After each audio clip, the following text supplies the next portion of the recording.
Do you know what it is? What is it? I might be the only one who's up at 3 a.m. You're the bottom feeder on the waiver wire because Lil Rowan's keeping you awake. I really consider that a healthy and amazing pregnancy has given you some form of clarity that none of us not able to bear children males in this league cannot. I think it's an unfair advantage. So Ryan, we got to junior this situation, okay? You and me.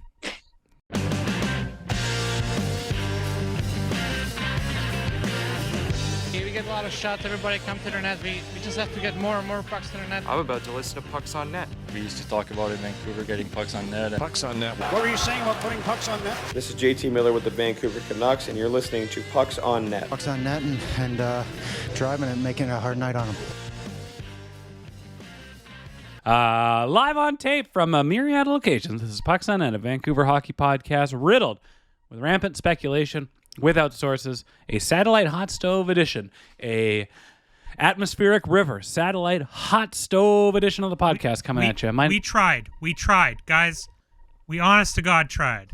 Geeta is currently in a storm shelter in a bathroom in an undisclosed location. We don't even know. We're trying our hardest.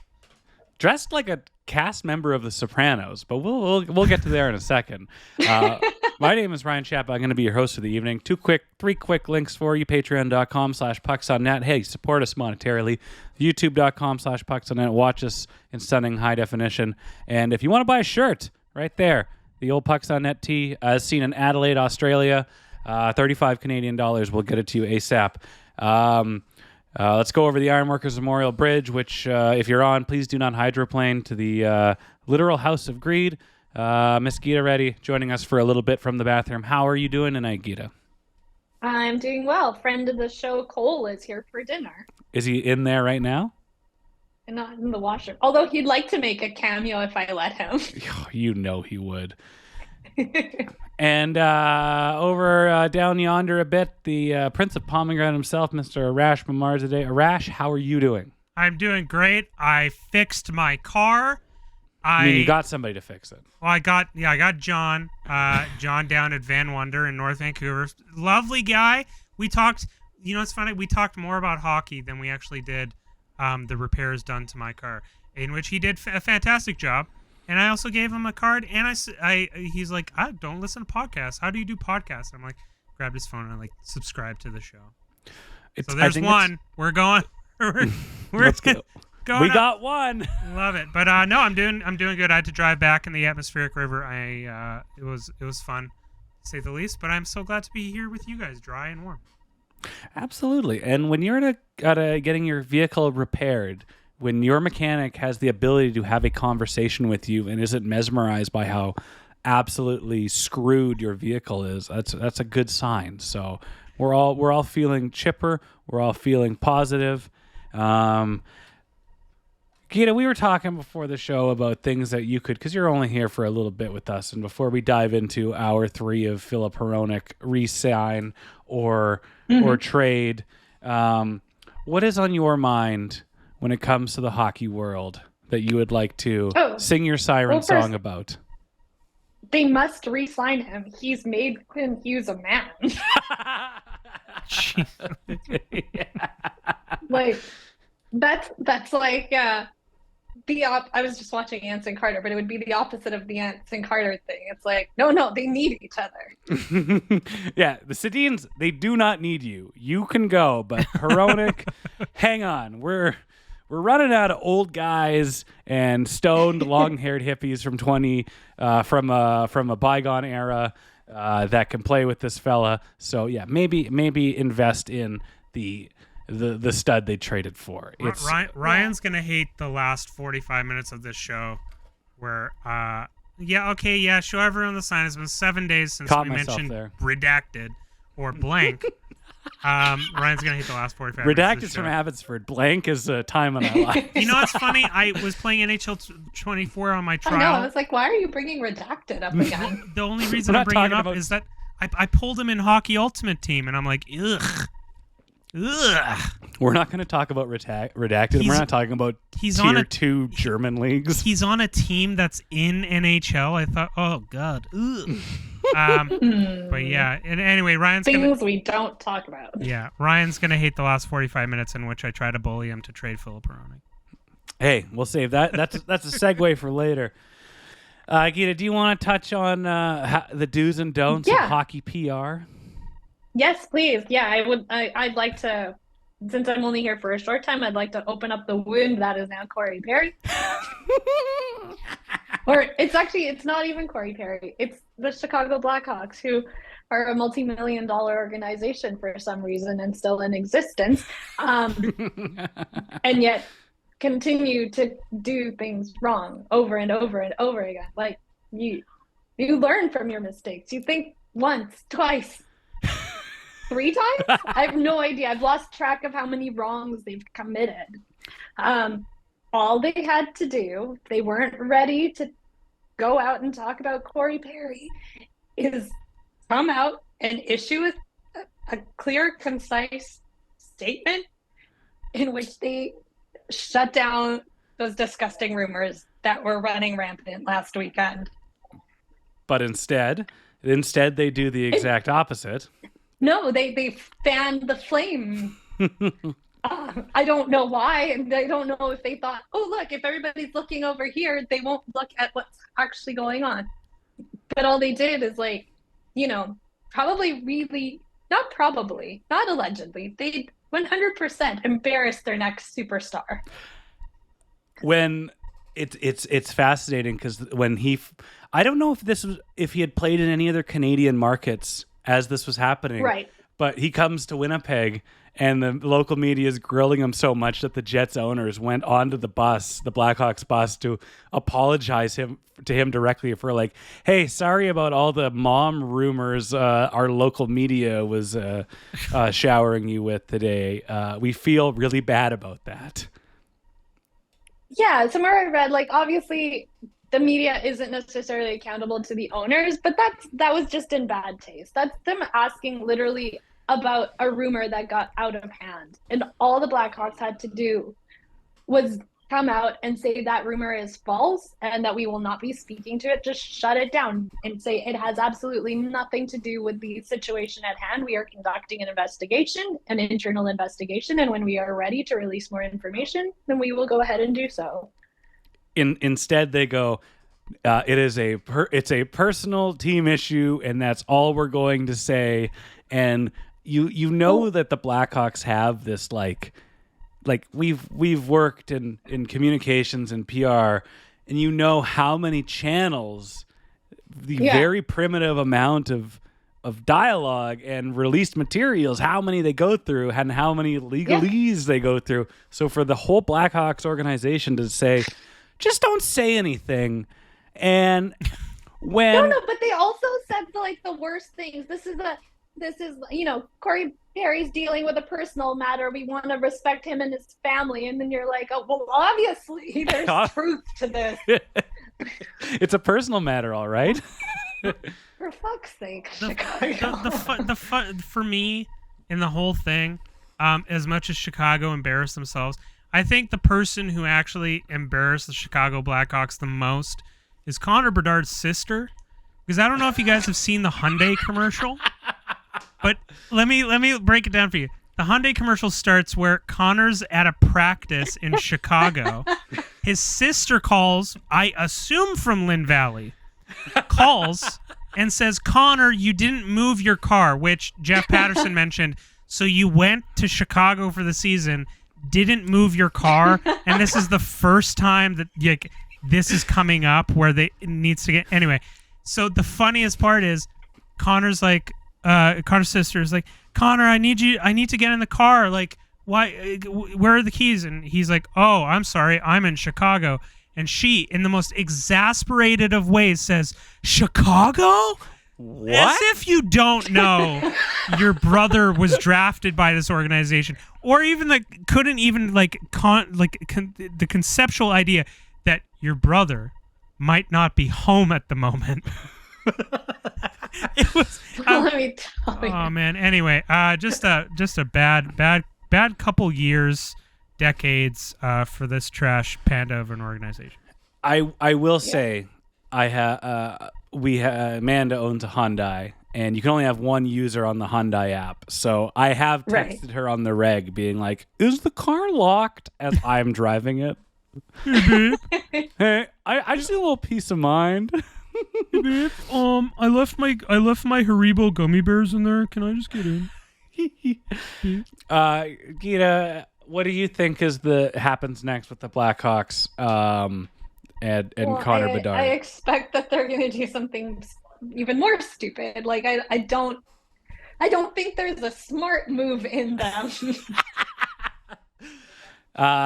They'll say they'll come out with some muddy wording in a release that will somehow implicate Connor Bedard in a white collar crime in Chicago or something, and that sounds wearing his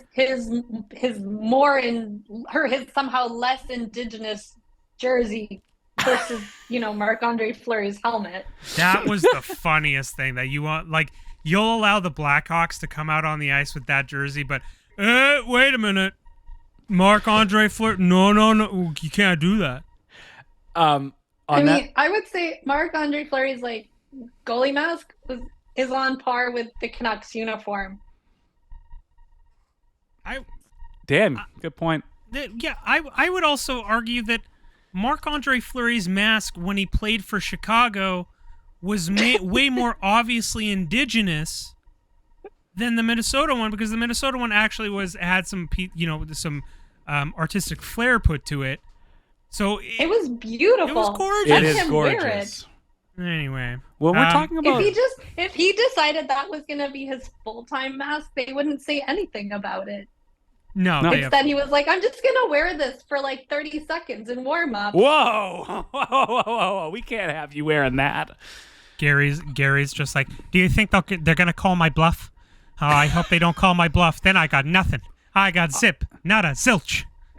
On the subject and beautiful indigenous art, the Pucks on Net mailbag was crammed full with Christmas gifts. This Roger strikes again. The gorgeous. From our dear friend Roger up in Kitimat. He sent us, and we've been talking about indigenous art. He sent us this beautiful indigenous drum, which he's written our names on just in there. This is beautiful. That's Thanks, so gorgeous, Roger. Raj. Thank you. This drum is so nice, and it's so beautiful, and it's so culturally sensitive.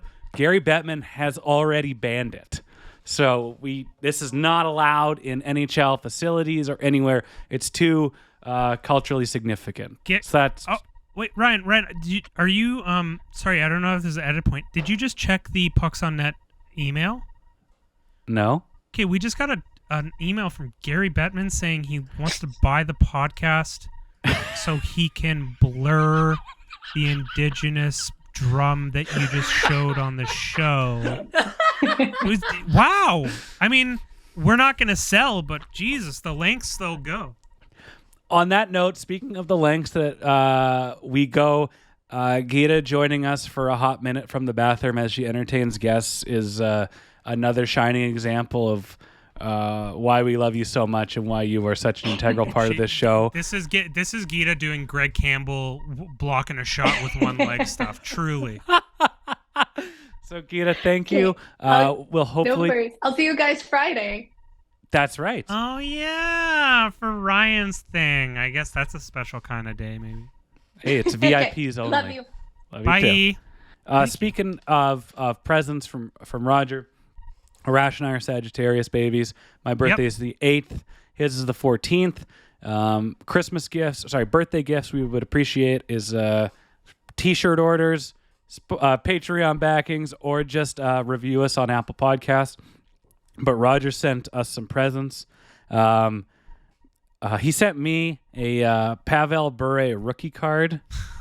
What's it graded at? 9? Is that a 9? Ooh. And I had this card growing up. Oh, that's so weird. I have the dumb...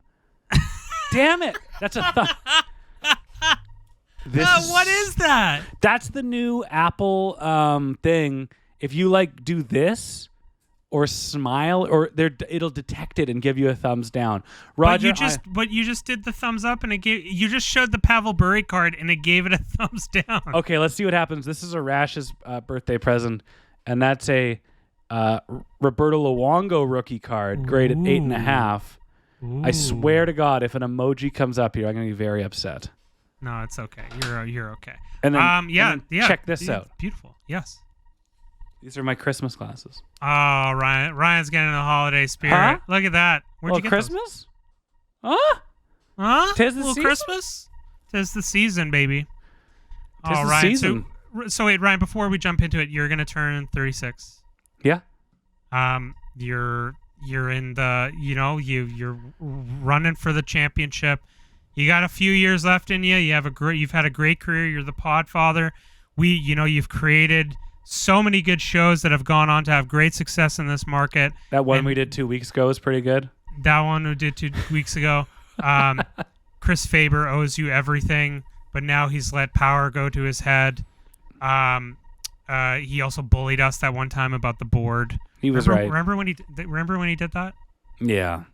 We went to his wedding, which was the best wedding I've ever been to, and he still is bloodthirsty. After he's obtained all the world, the love of his life, the job we all want. What more does Chris Faber? He wants the keys to our homes. Maybe the Volkswagen. I don't know. It runs now, so maybe he can drive. Yeah. So you're going to turn 36. How are you feeling? I feel like a tired, anxious 27-year-old. Where I don't know anything, but I'm a little tuckered out, and I'm a little gone is the excitement and is replaced with general anxiety. But I'd say I'm pretty good. Okay. Well, that was a toss-up. You could have really cranked that, but thank you for being honest with us and not taking the easy route. I'll ask you the same question next week when it's your birthday week. Oh, God. 34. Damn. Ryan, what was 34 like for you? Meeting me. It was the best year of your life. No, I met you when I was 30. I met you when I turned 32. What? No. Yeah, 2019. I'm 87. Time has no meaning. Time has no meaning. I'm coming up on knowing you for 4 years. Oh my God. And do you have any highlights? Your excitement and rambunctiousness and enthusiasm for the podcast mixed with your lethargic, approach to the podcast. Man, I gotta do the thing I love. Lame. Lame. I have to go on the show that one of my best friends created through hard work, determination, and he gave me a spot on the show and has brought me into a community of amazing people. And now he bugs me to go to Time and Date and gives me free shirts and bullies me to spend my money on things that would make me happy, even though I don't want to, but I should. Yeah, that's me. Yeah, that's accurate. Okay, Ryan. Nikita Zadorov. Love it. I don't know how vocal I was on the show in the last few weeks when the discussion that the two key defensemen and Tanev and Zadorov became available in Calgary. I was all aboard the Zadorov train. Again, I tweeted this week. I'm rewatching How I Met Your Mother, shoveling it in like candy, nostalgia candy, and I've got my nostalgia kick. I love Chris Tanev and what he did for the Canucks, but he's not what I want on the team right now. I really like that Zadorov is just this miserable prick. Like, he seems lovely away from the game, but then it's like when he's playing, he's like annoyed that he has to play hockey. He's like this lovely, amazing, incredibly learned, outspoken asshole. Yes. Yeah. Like that, like asshole in a way of like he's on the ice and he's going to launch you. The funny thing about his debut is he didn't register a hit. And I just assume he's like, okay. He knocked some guys down, but I guess they weren't really hits. Did not register a hit. I don't think he registered a shot on net or a hit, even though he got the empty net goal. Well, it's funny. I don't know how that works. They gave it to Petey. Oh, did they? Okay. Right. So he had a 2-goal night. Okay. Zadorov had some little insight into what was happening in Calgary, and he had some really nice things. He praised the shit out of playing for Cowtown and the fan base and the organization. But then he was pretty quick to call it like he saw it, and he just said it's always great to play with a team that wants you, and that being the Canucks. And it essentially boils down that the Flames did not offer him a contract, whether that's Craig Conroy just seeing, hey, we got a bit of a cluster muck and we got to see what we can do here and where our money's got to go and where our strengths lie. But if you go in, we've heard it time and time again with, Chris Tanev even. You go in, you go into a season or you go into an off season without a contract offer, like you really your eyes start to wander. Like, well, what do I need to do to be wanted here? And that's like in every aspect of life. So he asked for a trade, and in whatever ways Dan Milstein made sure that it was known that he wanted a trade, he did it. What a time to be Dan Milstein. Really, truly, madly, deeply. Let's talk about. I think the thing we really need to talk about beyond Nikita Zadorov and how he fits as a 4-5 in this roster, where I think, listen, if you can take some of the miscues that he has, and I think this market has dealt with Tyler Myers enough. You're getting a guy who doesn't play hockey the way that he's like this rover. Like, I don't know how to explain it. Like, he skates incredibly well. He's physical. He actually has an offensive element to his general game because he's very oriented in that way. But yeah, you can have his gaffs. The thing I really want to talk about though is the acquisition of Zadorov and what led to the Canucks being able to get him. Like, so we talked about Corey Perry. So Corey Perry has his issues. His contract is terminated. Taylor Hall's out for the season. This causes a window for Patrick Alvin to trade Anthony Beauvillier, nothing retained, for an actual asset of fifth. The only team that was courting Zadorov that could offer that, based on what we've heard this week. 100%. Like, Toronto apparently wanted to do Zadorov and Tanev, but they needed to retain 50%, yada, yada. So they get an asset, then they flip the fifth and a third in 2026 for Nikita Zadorov. Like, I'm not going to keep bringing it back to Jim Benning, but if Jim Benning tried to do that, his fax machine would go on fire. 100%.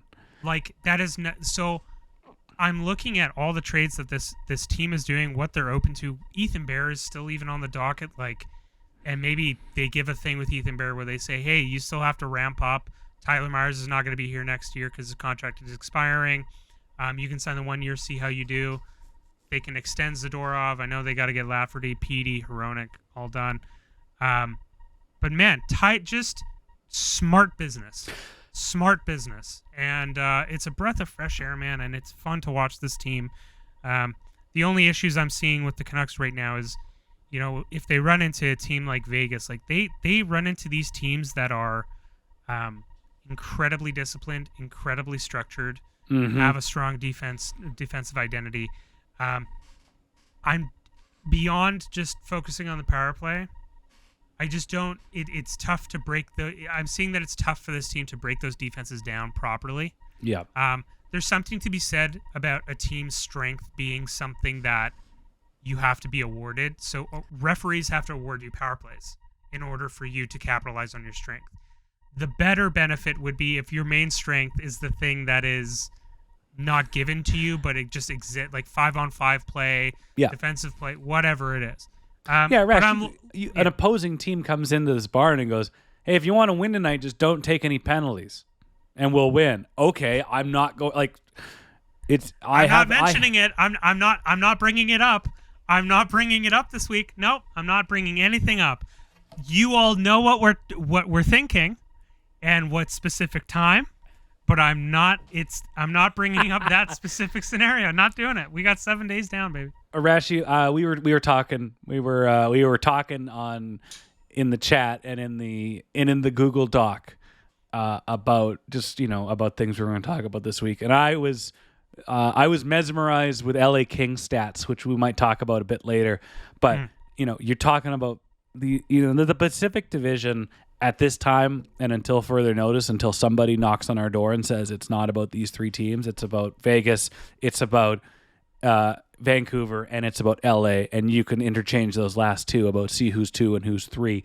But those are two teams with a defensive identity and a defensive structure that is just stunning. And there's a reason why Rick Tocchet gushes about the Golden Knights and gushes about, they beat the shit out of us. And man, wow, was it great watching them beat the shit out of us, because they're so good at beating the shit out of us. And yeah, they're just so good at what they do. I'm so mad, but geez, they did a great job doing it. Yeah, if Roman Reigns puts me through a table, I'm like, God damn it. Hell, I hate that he put me through a table, but he makes it look so easy. So, you hit the nail on the head perfectly. It's great that the power play is doing so well, that the Canucks are that are a methodical threat on power play 1, but it's the other things, and it's goaltending is there. That is great, but you need to kind of, you need to rein in those leaky scoring chances. You got to rein in those leaky mistakes. And when you do, it becomes, then you really get to see what this team's made of. Well, I think, it's really funny, like, looking at this team, right? Like, people keep asking, like, okay, what's the next addition? Yeah, And a lot of people do.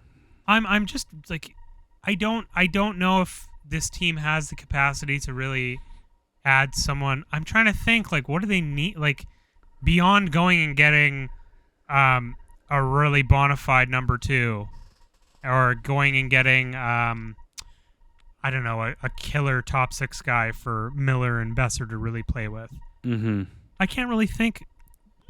Oh, sorry, burp. I can't really think of anything off the top of my head, like, for them to go out and get. Nothing comes off the top of my head, because the negatives or the weaknesses we're seeing in the Canucks right now don't get fixed by one player. They get fixed by just structure and habits, those buzzwords that sell tickets. And it's when they start playing to their potential again, if they're still coming up short against big heavyweight juggernauts, that's when you start looking to say, where can we add a guy on a decent contract that can play top 6, and just like, hey, get used to JT Miller for the foreseeable future. But I'm not quite there where I'm thinking they need to add. They need to rein it in, because they had it reined in for a bit. Yeah. And I feel they get their foot back on the gas and play a 60-minute game without those glaring mistakes. There will be some, but without countless glaring mistakes. Basically what we saw, that was their their undoing in the Vegas game. I'm not too concerned about them. Yeah, I think like we talked about a couple weeks ago, and that their start, like, they can go 500, and it's all gravy, baby. Like, it really truly is. Like, if they just go 500, they have a really good shot at making the playoffs. The team that's nipping at their heels in the Pacific, besides the Kings, which we're not going to see. Ryan's going to talk about the Kings. Facts and stats.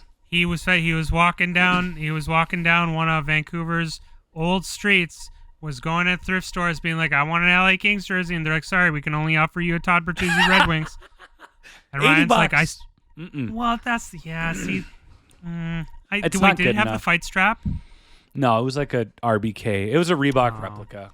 Okay, yeah, $80. I don't know. Good shape, tags on, but I'm not Tupac. I'm not wearing a Detroit Red Wings jersey. Yeah, true. Back to the Canucks. Brock Besser, 17 goals on the year.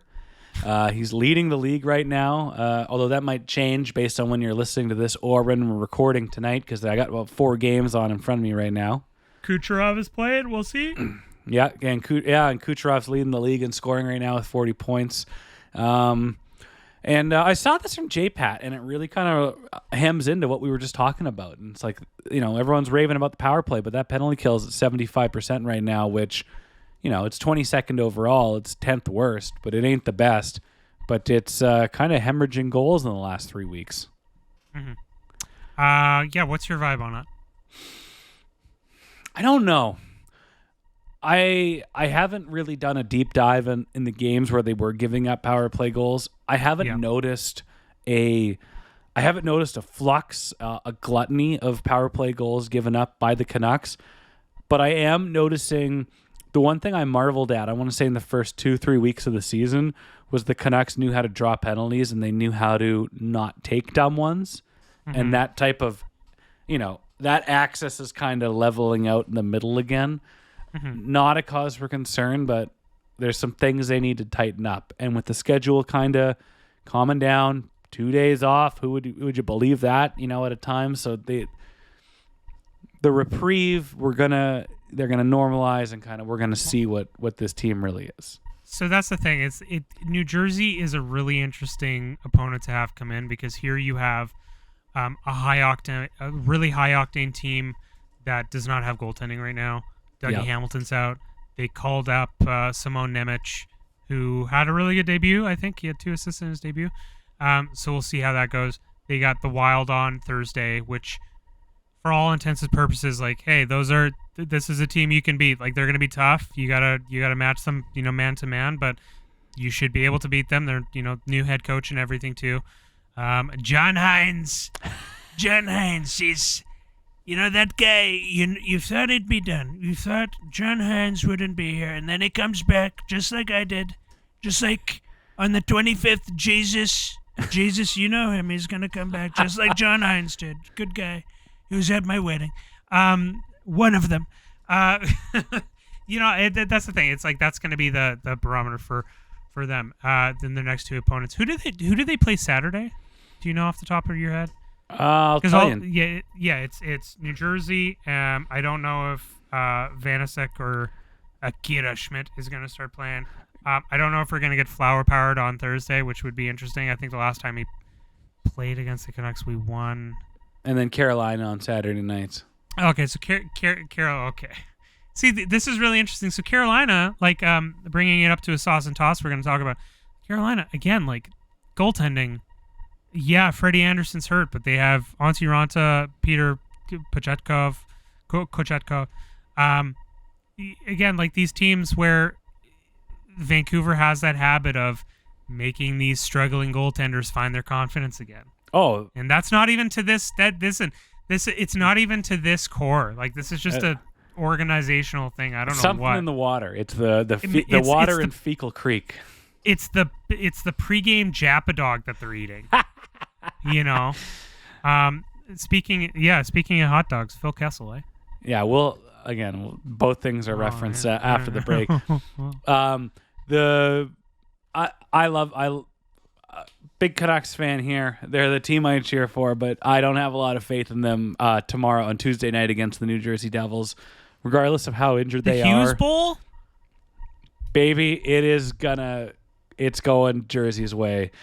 People don't know this, or people those plugged in, such as myself, Vancouver sports celebrities, we know the Canucks record against the New Jersey Devils since about 2016 is, and I quote, 0-2. Oh God, this isn't paid. What do you? Since 2016, 0-2. No, Ryan. They are.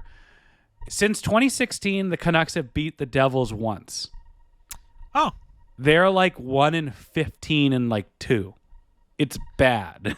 Okay. I hope the bookies don't know about that, because I'll I can rebake some of my car repair money. 2016 0-2, 2017 0-2, 2018 0-2, 2019 0-2, 2020 0-2, 2022. Stop! We're already dead. 1-1. So in the year 2023 they are 0-2. So please show them my medical alert bracelet.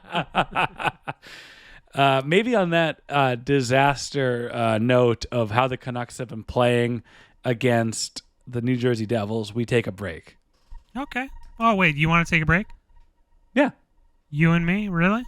No, like we'll pretend that we're going to commercial break, like somebody's going to throw to me talking 5 minutes from now. The only break I want to talk about is Shohei Ohtani breaking the internet by going to the Mariners. Am I right? They cleared cap space.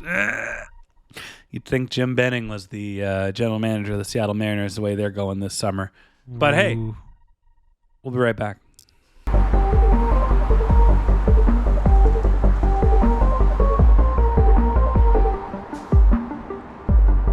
Hello, everybody. Hope you're enjoying the show so far. Just wrapped up a little pre-podcast run. We'll see how it affects my performance today. Let me know if you think it was affected positively or negatively. We got t-shirts for sale. The beautiful Pucks on Net Crow design, back in stock, restocked, locally produced, high quality items. $35 Canadian for a shirt. Free local delivery or pickup if you're in Metro Vancouver. Or it is $15 Canadian to ship. $17 Canadian to the US. That's $15 to Canada, $22 Canadian internationally. And they are good shirts. I delivered a few this weekend and people are responding really well to them, so that's pretty cool. If you want to support the show monetarily, you can head over to patreon.com/pucksonnet. Pledge a couple of bucks. A couple of bucks to be exact. Look at these jabronis behind me. Go get a job, kids. I said, go get a job. Go to patreon.com/pucksonnet if you want to help support the show. $5 American, $7.50 Canadian. That'll get you immediate access to all our bonus content. You can join the Discord, which on the day of the Corey Perry rumors, that place is popping off. And just access to all our bonus content. And it's a great way to support the show. Every dollar we make gets reinvested back into it, back into the podcast. So yeah, buy a shirt or support us on Patreon. If you don't want to do that, completely understand. Cost of living these days is a gut punch every day. Make sure you subscribe to us on YouTube, youtube.com/pucksonnet, where hopefully you're watching it right now. Go there, hit subscribe, hit follow, all the bullshit, smash the bell. Just go follow us on social. Follow us on Twitter at PucksNetCA or PucksNetCA. You can also follow us on Instagram. You can follow us on TikTok. You can watch our reels there. You can like stuff, but that's the best way to do it, is interact with us and help spread the word on social media. And you can also rate and review us on Apple Podcasts. You can rate and review us on Spotify. Incredibly helpful ways that go such a long way. Really help us out in promotion and defeating that awful algorithm. So those are all the ways you can help support the show. I supported those youths by telling them to get employment. We're all doing our part. Back to the show. Sunset on Sunset. Sunset on Sunset. Sunset on Sunset. And we're back, and it's time for America's favorite segment, Arash. We're back. All right. It's America's favorite segment. Embarrassing meatball Ron DeSantis. He's look at him. He looks like you went to the Olive Garden and you got the meatball special. He's on the plate. Too much sauce. I would never have that much sauce. It's such a fun voice to do. He's an awful person, but such a fun voice. Ryan, it's sauce or toss it time. Are you ready? I'm always born. All right, ready. Ryan, don't take this seriously, okay? Ryan, don't take it seriously. I'm not taking it seriously. Don't take it seriously. But where would Phil Kessel fit on this Canucks roster? Right next to JT Miller on the hip. Okay, I got a question. That's also not a sauce or toss format. It's yeah, but would you sauce it? Honestly, I would. What is it's Kessel, Miller, Besser. Perfect. Okay, you know what that line's called? The Undisputed Americans. The All-American Americans. The All-American Americans. One loves hot dogs. One loves freedom. The other one, man, he just loves Minnesota. I'd love the addition of Phil because he could score some goals. He'd also be that reprieve in the dressing room when this young team that is still trying to figure out how to stay calm and how to be vocal leaders. He can just be in there like, all right, guys, shut the fuck up. Let's just play some hockey. I fucking went and got a fucking Japa dog, and they didn't put the spicy mayo on it. This is bullshit. I don't care how tough you were in the 90s, Rick. I'm not getting on the scale, Rick. Rick, I don't care how tough you are in the 90s. I'll fucking knock you out, okay? I got 3 rings. Okay, now I really want Phil Kessel on the team. And he plays for... Think of the jersey. A Canucks Kessel jersey. Oh, my God. That would... Okay, Ryan. a Phil Kessel 81 black skate jersey. Oh my god. Sauce. Oh baby. my god. Okay. Sauce Toss 2. Ryan, the NHL is having a league-wide goaltending flu with multiple contenders having goaltender issues. Do you believe in the flu? I'll sauce it. So to give you an example, so we talked about a couple. So there's Minnesota, there's Carolina, there's New Jersey. Would even maybe talk about Andre Vasilevsky and what's happening in Tampa. Yotes. Yotes are doing really well though, but they don't have it from my favorite goalie of Amelka. They got it from Connor Ingram. Yeah, Connor Ingram, whom Connor Ingram, I believe at one point was thinking about retiring from hockey at age 23, and now, baby, he's taking the kids right out of school straight to the Stanley Cup. There's teams. It seems like going into the year, there were teams that we expected that goaltending wouldn't be an issue. Yeah. And it's not consistent. And then you have teams that they're like, we can outscore our problems, and they're not able to do that. Uh-huh. And unless you're in the Pacific Division or you're a Boston Bruin, you're not having a good time playing in net right now. Yeah, it's weird, yeah, and I think a lot of people, especially in fantasy leagues, mostly fantasy leagues, except Geeta and Reed. God damn it, Geeta and Reed, superpowers. Ryan, number 3, take note: shave off your head, make yourself bald, and you can be the leading candidate for the Hart Trophy, just like Artemi Panarin is. Panarin's, sauce or toss going to your local barber, getting it off. Sauce it. It's in style. There's that guy that was in Deep Cove, Harry Styles. He got bald. Oh, did he? I don't really know. I don't know what's up with Harry Styles. Yeah, he buzzed his dome, and he was wearing a toque when he was in town. But it's in. It's a good look. Pair it with a trim beard. I'm thinking about it. And I got good hair, but dude. Okay, this is the thing. If you did it, you'd look exactly like Batch, and then I can't tell you and Brendan apart. I wouldn't bick the dome. I'd go for like a buzz. Like I'd want to look like the guy in Euphoria. The guy that passed away. Oh yeah, Angus. Oh fuck. Yeah. No. Yeah. Oh. He's got a. That's a good look. That's a good 2023 into 2024 look and low maintenance. But yeah, if you and Pettersson did the same thing. I mean, he's committed to playing bald. He knows what his future is. It's like really, just lock it down. It's really going to the Stan Eminem era of Eminem, you know, really getting that power. Ryan, this is one I think is my favorite question that I made up for Sauce and Toss. Ryan, the Pens need one more All-Star from the 2010s in order to get their power play really cooking. Currently only have 7 power play goals on the year. Can you think of anyone? I did. Who is it? Well, I was thinking, I'm saucing it. They do need a 2010s All-Star, and I know just the guy. Net front presence. PP1. Oh? Last time I checked, All-Star Game MVP. Okay. Big John Scott. Here, I was going to ruin your bit. Be like, oh yeah, 50 goal scorer. And you're like, not quite. I don't even think he has 50 points in his career. I don't think he's ever played 50 strides. But yeah, no, I was a bit shocked to learn that the Pens only have 7 power play goals this year. I guess Carlson, Malkin, and Crosby, like, yeah.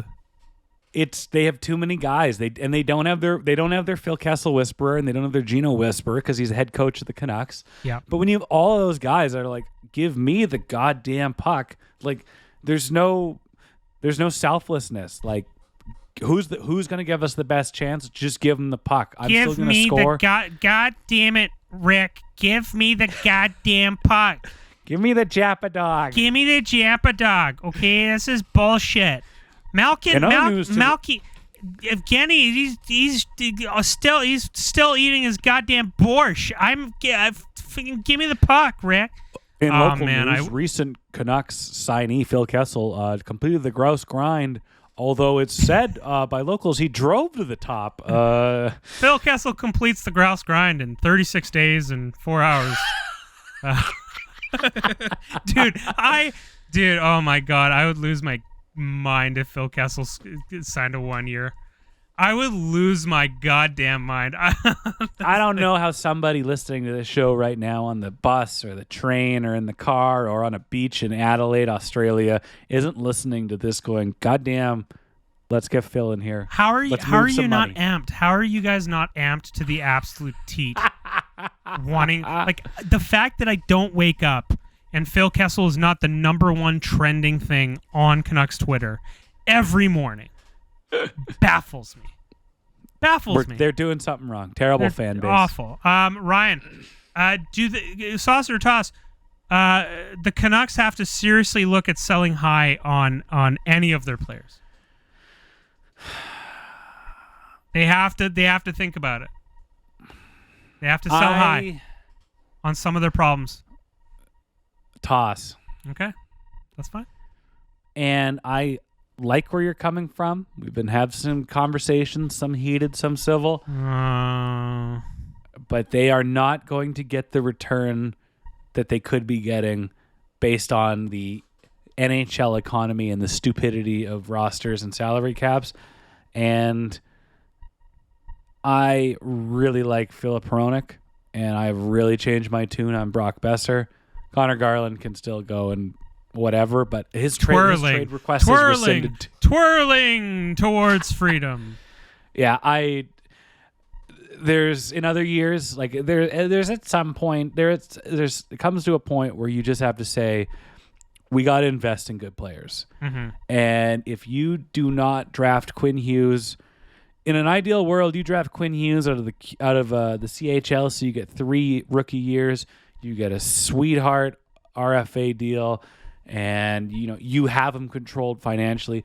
They don't have that right now, and you're gonna have to pay a little more to get Philip Hronek. And the sum is greater. The parts, you'd think the parts are greater than the sum, but the sum is greater than the parts in Hronek and Hughes. And I think that combo, that megazord of skill and ability, has shot this Canucks team up into a different category this year, and I'm not ready to say goodbye to that. Okay. I love you. I love you so much. That was such an eloquent and fantastic answer. Thank you. I'll bully you later. Yeah. Ryan. We'll wrap this up. We'll go into bullying. We'll go into 5 minutes for bullying.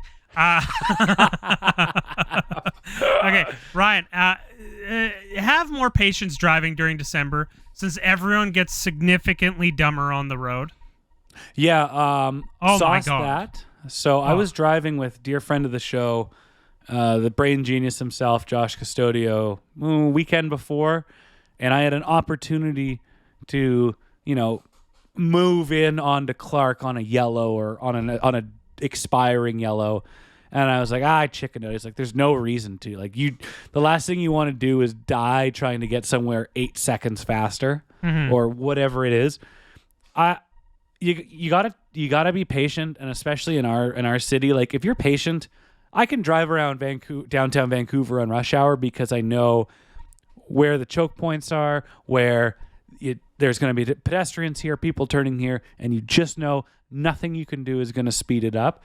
And then when you do have a moment, this is for all you kids out there, when you are in a hurry and you miss that red, just start counting how long you wait at a red light and how much time that's going to add to your day. And it's seconds. It's barely 90 seconds. It's nothing. So please just be patient and you're going to be fine.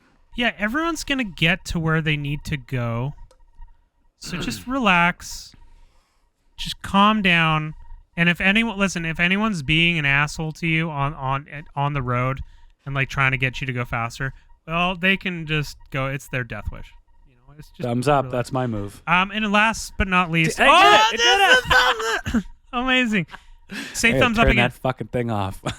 Say thumbs up again. Thumbs up. Thumbs up. You paid how much money? Thumbs down. You paid how much? Why is it raining now? Oh my God. Steve Jobs is rolling in his grave being like, this is what Apple's turned into. Arash, this needs to work, and then we have our clip of the week. Can you ask me what I think of the Canucks power play or Canucks penalty kill in the last 3 weeks? Ryan, what do you think about the Canucks penalty kill in the last 3 weeks? It's not looking good. That didn't work. It didn't Screw work. it, piece Dude, of shit. Wow, you're gonna have to take it back to the Apple Store. Can I get Jobs on the line here? Come on. Hi, my name's Tim Cook. I hear you had a problem with your phone. That's a really good Tim. Last but not least, Ryan, have mercy on people born in December. It's not our fault that God chose us as his champions, guys. Ryan? Big Sauce. I'm in a stretch now for the next couple of years. Weekend birthdays, and there's nothing more difficult. You have to, if you want to do anything for your birthday, it has to come with a disclaimer. I know you're really busy. I know you're booked up. I know you got Christmas parties and family functions, but it's my birthday. But I'm also born, so you guys had. This is my thing. Whenever to any Sagittarius. Thumbs up again. This phone's broken. If any young Sagittarii are listening, if anyone ever gives you guff for the fact that you're born in December, so they're like, can I get you your birthday and Christmas present all at once? They had 11 months of free. This is how credit cards work. You had 11 months of free interest, pal.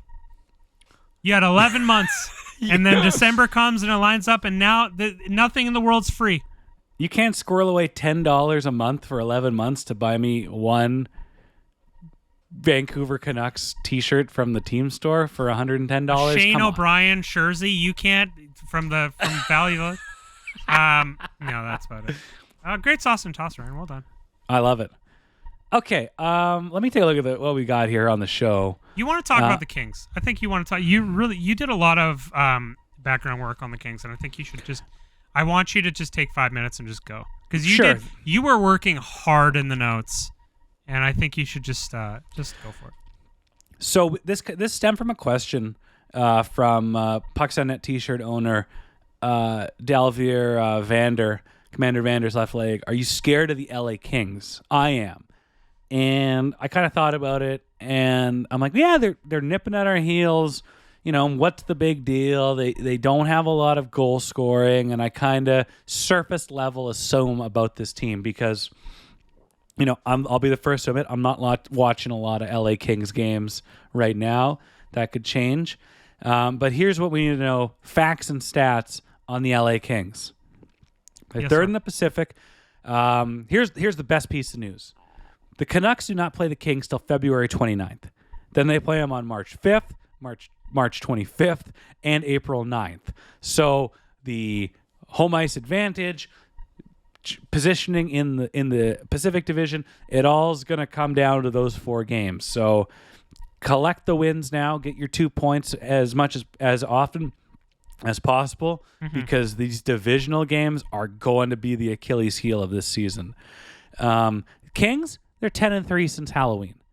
They only have 2 minus players on their whole roster. I know it's an antiquated stat, but it's still something I like to look at. As a general periphery, those minus players: Pierre-Luc Dubois, Kevin Fiala. So not too bad. They got the 17th best power play in the league. So like we said earlier, they don't rely on another team's decisions to succeed. They do, however, have the best penalty kill in the league, and they are cooking. They have also given up the fewest goals in the league with 48. For reference, number 2, fewest goals given up in the NHL, the Pacific Division, Vegas Golden Knights with 58. Goals for, they are scoring goals. It just doesn't seem like it. They're 5th in the league in goals for. Here's some dork shit. Goals for over games played, they're at 386. That's 1st in the league. Goals against over games played, 2.29. That's 1st in the league. For reference, the Kings have played 21 games. The Canucks have played 25. Were the Kings in Sweden? I'm not. I don't think so. No, it was. It was Detroit, Wild, the Wild, and the Ontario teams. Yeah. So they're kind of collecting some games in hand, and finally they have probably the 3 best. They're not winning the most draws, but defensively sound, some of the best 2-way centers in the league. Anze Kopitar. Philip Deneau, and now Pierre-Luc Dubois. So much like Arash said earlier in the show, with Vegas having that identity, that LA Kings team has that defensive identity, that defensive structure, and the Canucks are right in the middle of these two guys in this defensive structure sandwich. So if they want to compete with them, it's you figure out these mistakes now in December and not when you're, trying to scoop water out of the Titanic lifeboat in early April. Yeah.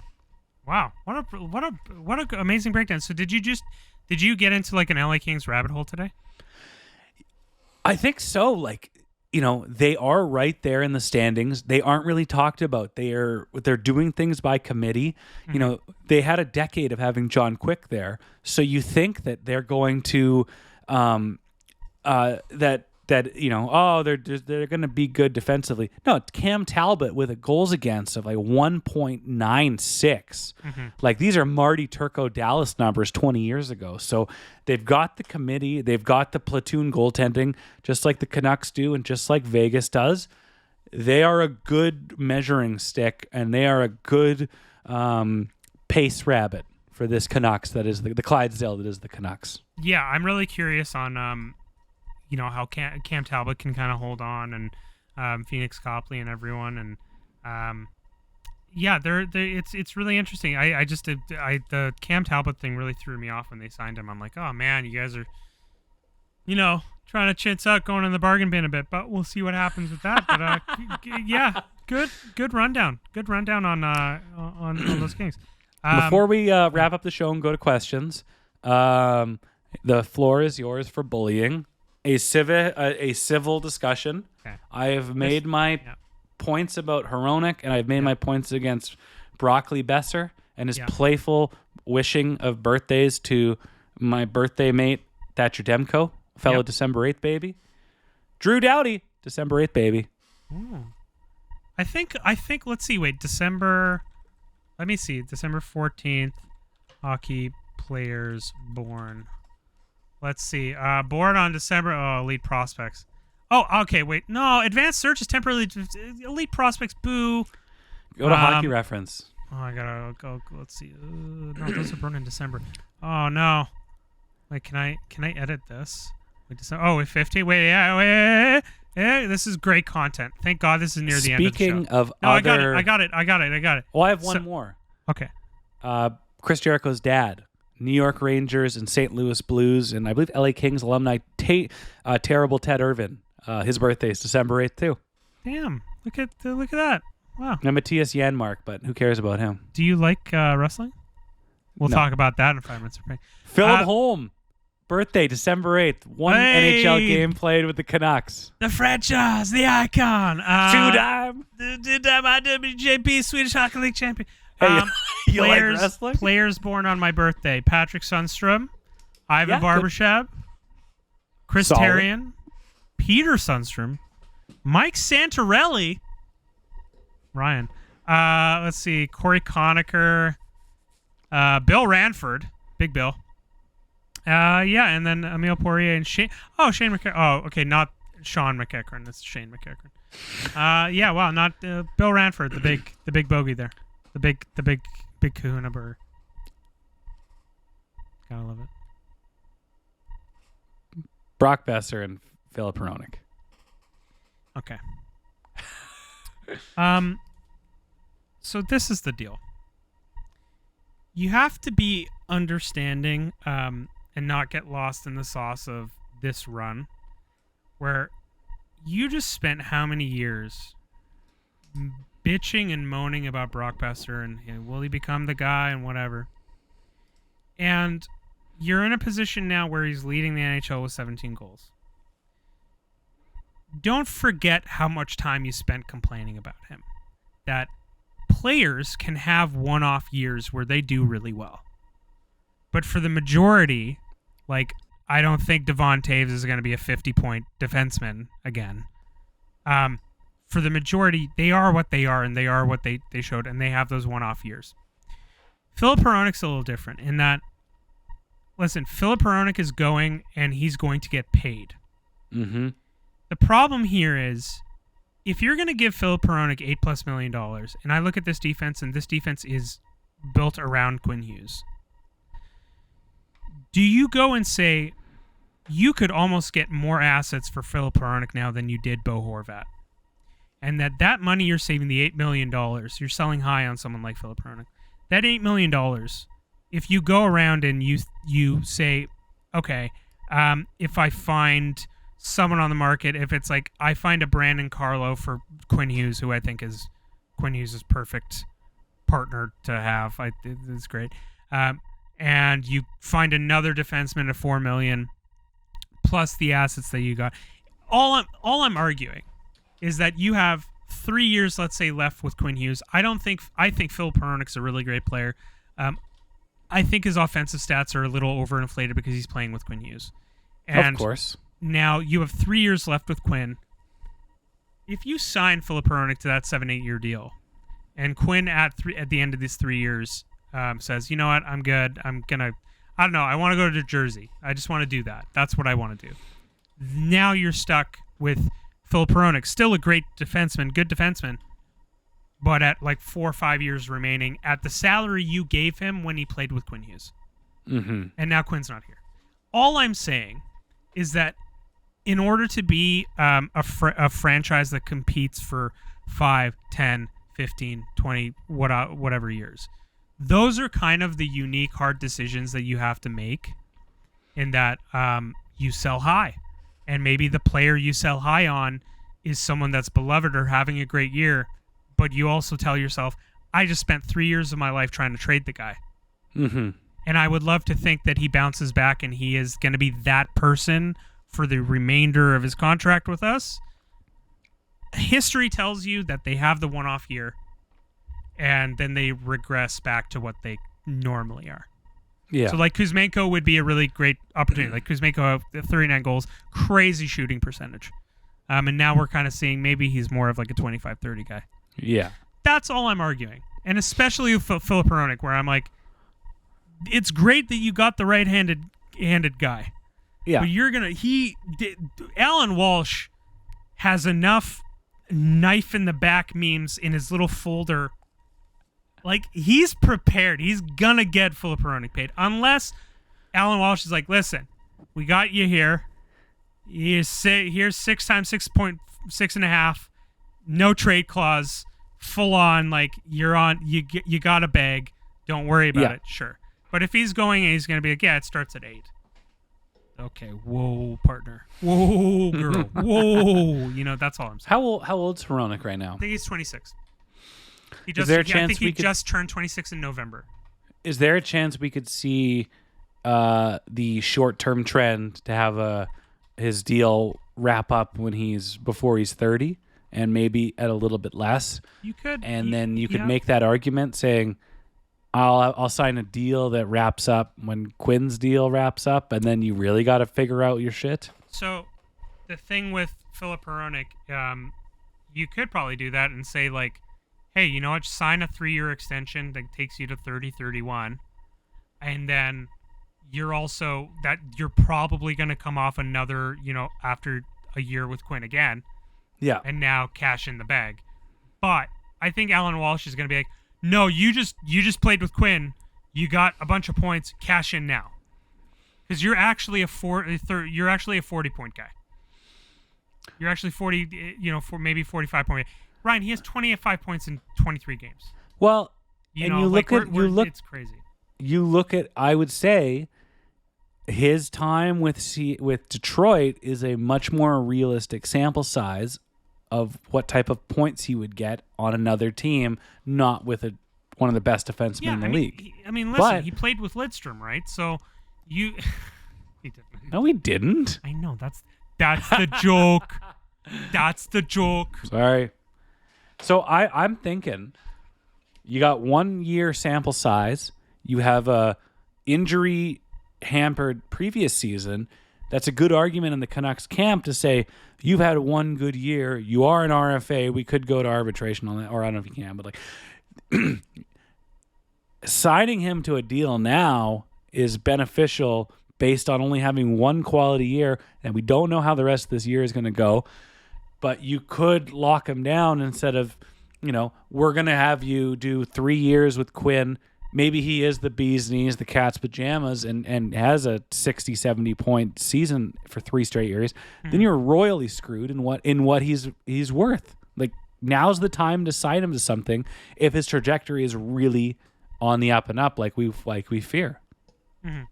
Yeah, that's all I would. Honestly, that's all I'm just like, I just don't want Canucks fans to kind of get wrapped up and focused on like this year, and thinking that this year we live year by year. Listen, for auxiliary players, like I'm not worried about Quinn. I'm not worried about Petey. I'm to some extent I'm not worried about JT Miller. I'm not worried about Thatcher Demko for the most part. I'm just saying, like, you still got to get Petey signed. Like, think about this offseason. You got to get Petey signed. You got to get Hronek signed. You got to get Lafferty signed. You got to get Zadorov signed. The term Lafferty signed, the Toronto Maple Leafs couldn't even do that. Pal, listen, he's the icon. He's the franchise. Sam Lafferty, so great. And then, so you also have that, in that you also have the OEL penalty ramping up. So just to be mindful of, like, listen, like, how quickly we forget about that one. Yeah, and then it's like, listen, I want you to have your cake and eat it too. I really do. But just, I think they'll look at it. They'll probably be like, okay, if they have talks with Alan Walsh and Alan Walsh starts at 8.5. They'll be like, God damn it. Son of a bitch. And if we say anything, he's gonna post a Donald Duck meme. I'm in the room with you right now. We're not on the phone. Son of a bitch. Son of a darn. But you know what I mean. Wow, what a civil discussion. I thought we were gonna kill ourselves. No, I agree with everything you're saying, and that kind of popped into my head earlier this week. Is you think about the Wild with their cap hell. There is a different version of cap hell that they're hoping to pair with the salary cap going up, which, I've heard that one before. Mm-hmm. And so you need to think about what your options are, but I don't know. And it's still December, and I'm not sure, but I think we both make valid arguments. Well, I like, listen, it's a glass half empty, glass half full thing, because, like, you don't know with the trade market and the UFA market, like, what pops up. I'm just saying, like, I think it's not out of the realm that a team gives you, like, a first and, like, 2 really good prospects for Filip Hronek if he's really going on this trajectory. And then those assets can be used to perhaps find 1 or 2 pieces, depending even what you get back. And then maybe they're a bit more cost controlled than Filip Hronek is. Absolutely. But listen, this is the thing. This is my brain. This is what I do, is I over tinker with numbers, as I'm incredibly frugal and I'm always looking for, like, advantages in numbers. And Ryan is more like, babe, you fucking worked the 45 hours. You buy yourself that milkshake, kind of deal. What was that? What did Amanda brought you back the Dermot jersey? Yeah. So I as we wrap up the Canucks, I'm just gonna, maybe I can do this. I have a long enough headphone cable. Nice. I'm getting on the bandwagon. Uh-huh. God damn it. Dude, Son of yeah, a you have bitch. the It's like I'm on the phone with Alan Walsh right now. Oh God, my God! geez. Ryan didn't take off his headphones, and he put a jersey over his. Oh, that's what a jersey! What a jersey! I'm wearing this because before we go into questions, there's a fun little tidbit I'm seeing all over the internet right now. Yeah. Which is my Coyotes, my team, my number 2. They're not my number 1A or 1B. They beat the Blues on the weekend. They had a great game. Yeah. And so the NHL history, they are, with their 4-1 victory over the Blues, Connor Ingram, Coyotes become the first NHL team in history to defeat the previous 4 Stanley Cup champions in consecutive games.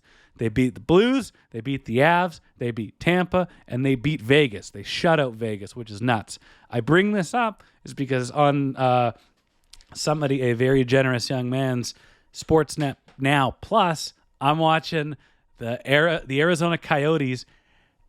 After 20 minutes, they are up against the 2018 Stanley Cup champions, the Washington Capitals, and they have a 5-0 lead going into the first intermission. Wait. Right now? Yeah. The Coyotes over the Caps? 5-0 after 20 minutes. I picked up Connor Ingram today. I am so happy I did. Oh, thank God. The Oh, what a Yotes, time to be alive. baby. The Yotes. The Yotes. All right. And tickets are only $14 if you show your student ID. Oh my God, they've got a big beach ball at center ice, and people are like knocking each other down with helmets and like the crampers, the curling things on. Looks real dangerous. That's the type of things we need to see at Arizona State University. Go Sun Devils. Go Sun Devils. Ryan, I'm questions. a Sun Devil, Jerry. Sun Devil Jerry. Questions. Let's do it. Let's do it. Go for it, Ryan. I'll go for it. Richard Honeycutt in the Discord, someone who is also supplying me with some Pokemon cards. I love you, Richard. What contract extension would you offer Zadorov? Also, would you re-sign Myers for a 1-year deal? He needs 1 more year before he can go to the ring, go on his ring-chasing 25-plus deals. He will win a cup. He will. He'll probably win a cup. I absolutely think he'll play on like Tampa, and then he'll be fine. I think Tyler Myers has had his time here, and with Nikita Zadorov, I feel like I think the writing is really on the wall in that Nikita Zadorov and Tyler Myers are two different but very similar high risk, high reward kind of players. Absolutely. So contract extension for Zadorov. Listen, like I don't know, 3.5, 4. I think that like 3.5 would be great. You know, yeah. He's not a spring chicken. He's going to be 29 in the summer. So you go and you give him like a 3-year deal and say, hey man, like yeah, you're a 4-5, and you're going to be playing, you know, between 15 and 18 minutes a night, and that's what he is. Like this is what I talk about players being who they are. I think at the time, I think Zadorov is going to look at fit, and he's probably coming here. His best friends are, you know, he's hanging out with Kuzmenko and Mikheyev in the off seasons, doing all that great stuff. A lot of cold soups being eaten in the locker room. A lot of cold soups, pal. What about you? I'd like that. I think that's around the ballpark. What I'd be happy with, but I'm also not gonna like. Give me 10 games. Let me see how he does. And it was all well and good to see him all jazzed up with his jimmies going in Cowtown against his former club, but I want to see him against these barometers, the litmus tests against the Pacific Division or our Yotes, the real team. Mm-hmm. Amen. We answered that question. Are you scared of the Kings? A little bit, but we'll see. We'll see. Yeah, a little bit. I'm scared of everyone right now. CSWC Andy asks, would you rather add a second pair right shot D or a second line left winger? Goddamn, were these questions foreshadowing the whole show this week? No, so I second pair lefty, and we all know who he is. Or not lefty, left wing, sorry. Yeah, I'm going to go for $750K, former Coyote himself, three-time Stanley Cup champion. What do you mean I can't Thrill. get more than 5 dogs before the practice? This is bullshit. Mills with the question, how did 97 get into the Canada Walk of Fame at this point in his career? Thank God. Great question. Yeah, my dad thought, it was so funny, my loving, amazing dad, who's also born on my same birthday as you know, we're going to go to a Canucks game, it's going to be great. He was like, did Connor McDavid get into the Hall of Fame? I'm like, what? Like, was he put into the Hall of Fame today? I heard it on the radio. I'm like, I think the only 2 that ever were like put in the Hall of Fame before they retired were, I think it was Mario and Gretzky. No, I don't know about that, but that sounds right. The only players in the Canada Walk of Fame, which apologies to Canadians, but it's kind of BS, and it's just Dan Aykroyd and the Tragically Hip, and that's fine. John Candy's there probably too. We all love him. Second part of his question: when Susie comes back, and if they sign Bear, what does his decor look like? I really think if they do sign Bear, we have to give Ethan Bear quite a bit of time, and I just assume that there's going to be injuries, so it's going to be 1 or 2 of those pieces in and out, and they'll have enough. I'd love it if they gave Bear a conditioning stint down in Abbotsford. Like get 2 games in or whatever. Yeah, it'd be sure. really, really put my mind at ease to see what he's still capable of. Okay. Okay. Ryan Hank with these questions. Would you rather have a dryer that never fully dries clothes, slightly damp, or a dishwasher that leaves a white film you have to clean off every time? Before we answer, Ryan, I appreciate the question, but it's easy as hell for guys like Arash and I. Yeah, I do dry. I would rather do the dishwasher. Yeah, I'll hand wash Christmas goddamn dinner if I need to. You know how much hand washing I do at the restaurant? Are you kidding me? Slightly damp clothes, those are the worst. Yeah. Jeans? Oh, get out of here. Oh, Jerry. Matt Pisco, how much were you willing to spend on a Zune back in the day? I'll answer this one.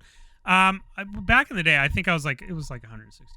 But I was really like, it was either the Microsoft Zune or the iPod, and I was one of those nerds who was kind of like the Microsoft Zune. But we all know. Yeah, Zune came out at a bad time, and I think I had just gotten a video iPod for Christmas. Whoa, video iPod. This thing that single-handedly killed the music business. But yeah, I was willing to spend $0 on it. Yep. But it does remind me of working at Future Shop back in the day, where we would have our 512 megabyte RCA MP3 players in the back under a lock and key. They were so valuable at the time. Amazing. I think that's pretty much it. Yeah, I think we're good. Yeah, best target forward for the Canucks by a Twitter handle. Phil Kessel. Ryan, what a great show. Thank you. I enjoyed it. I loved Geeta's hit. I loved our civil discussions. I loved Sauce It or Toss It. Perfect remote show for a blustery, cold, rainy Monday night. Awful rainy Monday night. I'm going to put on my Christmas glasses, and we're going to go into 5 minutes for paying. So to wrap up the podcast here, I really hope you enjoyed the show this week. Let us know. Give us a rating on Apple Podcasts.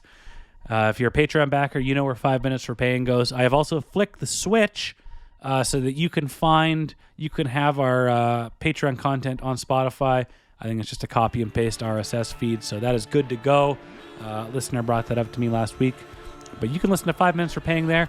God only knows what we're going to talk about, but that does it for this week's show. God only knows what we're going to talk about. This is the Ryan birthday show. Next week is the Arash birthday show. Woohoo! Oh, that one's going to be good.